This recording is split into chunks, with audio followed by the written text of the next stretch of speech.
Dia 24 de janeiro. Capítulos de hoje, Hebreus 7, 8 e Gênesis 50. Hebreus 7. Esse Melquisedeque era rei de Salém e também sacerdote do Deus Altíssimo.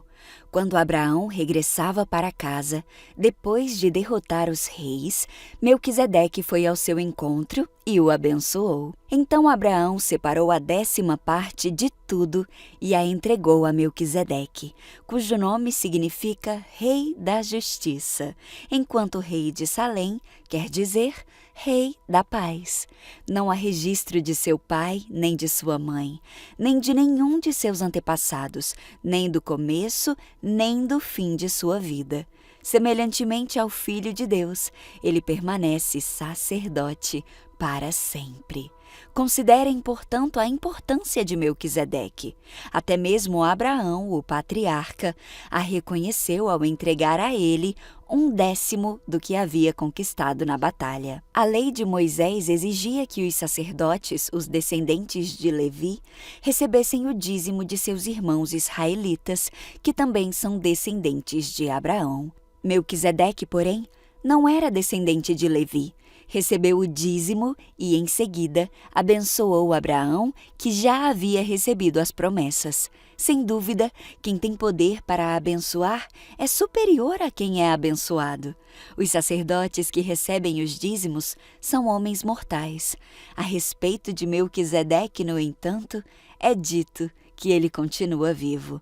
Além disso, pode-se dizer que os levitas, que recebem o dízimo, também o entregaram por meio de Abraão. Embora Levi ainda não tivesse nascido, a semente da qual ele veio já estava no corpo de Abraão, seu antepassado, quando Melquisedeque se encontrou com ele. Portanto, se o sacerdócio de Levi, sob o qual o povo recebeu a lei, pudesse ter alcançado a perfeição, por que seria necessário estabelecer outro sacerdócio, com um sacerdote segundo a ordem de Melquisedeque, em vez da ordem de Arão? E se o sacerdócio muda, também é preciso que a lei mude, pois o sacerdote ao qual estamos nos referindo pertence a outra tribo, cujos membros nunca serviram no altar como sacerdotes. De fato, como todos sabem, o nosso Senhor veio da tribo de Judá, e Moisés nunca mencionou que dessa tribo viriam sacerdotes. Essa mudança se torna ainda mais clara com o surgimento de outro sacerdote, semelhante a Melquisedeque, o qual se tornou sacerdote não por cumprir leis e exigências humanas, mas pelo poder de uma vida indestrutível. Pois a respeito dele foi dito: você é sacerdote para sempre, segundo a ordem de Melquisedeque. Desse modo, o antigo requisito, por ser fraco e inútil, foi cancelado, pois a lei nunca tornou perfeita coisa alguma. Agora, porém, temos certeza de uma esperança superior pela qual nos aproximamos de Deus. Esse novo sistema foi instituído com um juramento solene. Os outros se tornaram sacerdotes sem esse juramento. Mas a respeito dele, houve um juramento, pois Deus lhe disse: o Senhor jurou e não voltará atrás. Você é sacerdote para sempre. Por causa desse juramento, Jesus é aquele que garante uma aliança superior. Além disso, havia muitos sacerdotes, pois a morte os impedia de continuar a desempenhar suas funções. Mas, visto que ele vive para sempre, seu sacerdócio é permanente.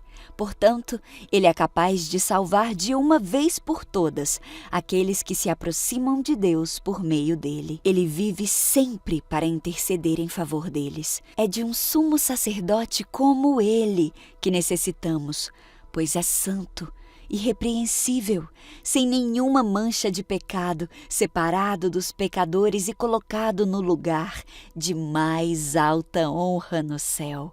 Ele não precisa oferecer sacrifícios diariamente, ao contrário dos outros sumos sacerdotes, que os ofereciam primeiro por seus próprios pecados e depois pelos pecados do povo. Ele, porém, o fez de uma vez por todas, quando ofereceu a si mesmo como sacrifício. A lei nomeava sacerdotes limitados pela fraqueza humana, mas depois da lei, Deus nomeou com juramento seu Filho, que se tornou o sumo sacerdote perfeito para sempre.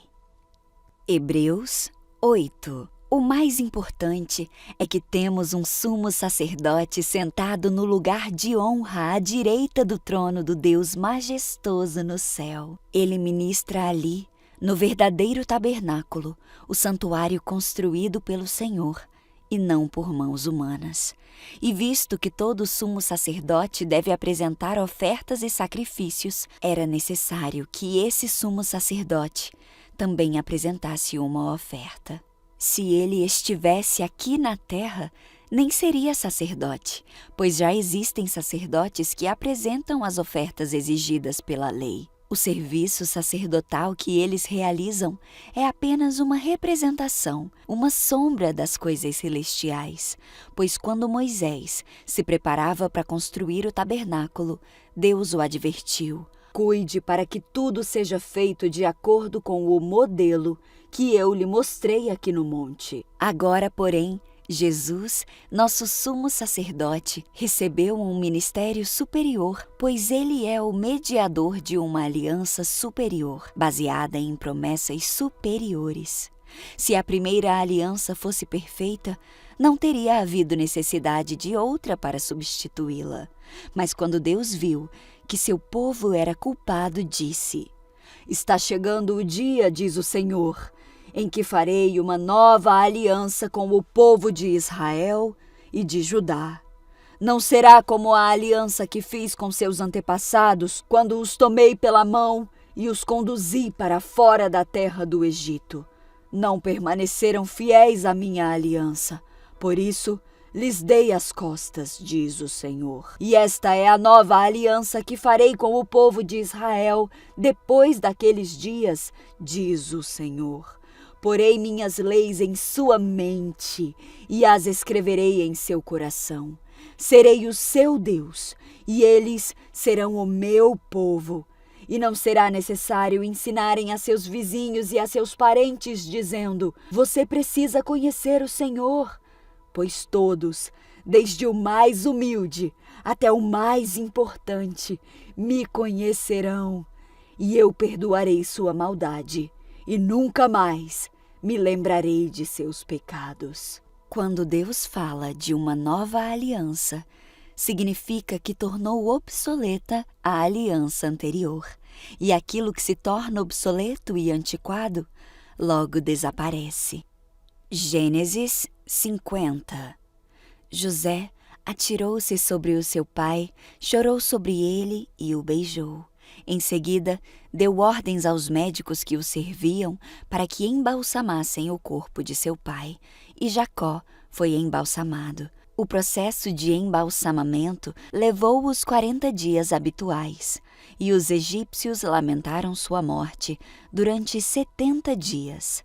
Quando terminou o período de luto, José procurou os conselheiros do faraó e lhes disse: por gentileza, eu peço que falem com o faraó em meu favor. Digam-lhe que o meu pai me fez prestar um juramento. Disse: morrerei em breve, leve meu corpo de volta para a terra de Canaã e coloque-me na sepultura que preparei para mim.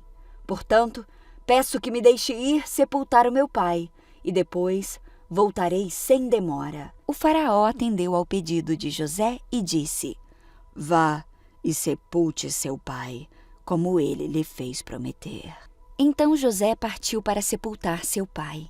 Foi acompanhado de todos os oficiais do faraó, todos os membros mais importantes da casa do faraó e todos os oficiais de alto escalão do Egito. José também levou consigo toda a sua família, seus irmãos e as famílias deles. As crianças pequenas, os rebanhos e o gado, porém, deixaram na terra de Gósen. Muitas carruagens e os seus condutores acompanharam José, formando um grande cortejo. Quando chegaram à eira de Atad, perto do rio Jordão, realizaram uma grande cerimônia fúnebre com um período de 7 dias de luto pelo pai de José. Os cananeus que moravam na região os viram chorar na eira de Atad e mudaram o nome do lugar, que fica próximo ao Jordão, para Abel-Misraim, pois disseram: este é um lugar de lamento profundo para esses egípcios. Assim, os filhos de Jacó fizeram o que ele lhes havia ordenado.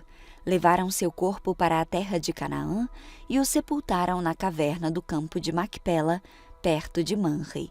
Essa é a caverna que Abraão havia comprado de Efrom, o hitita, como sepultura permanente.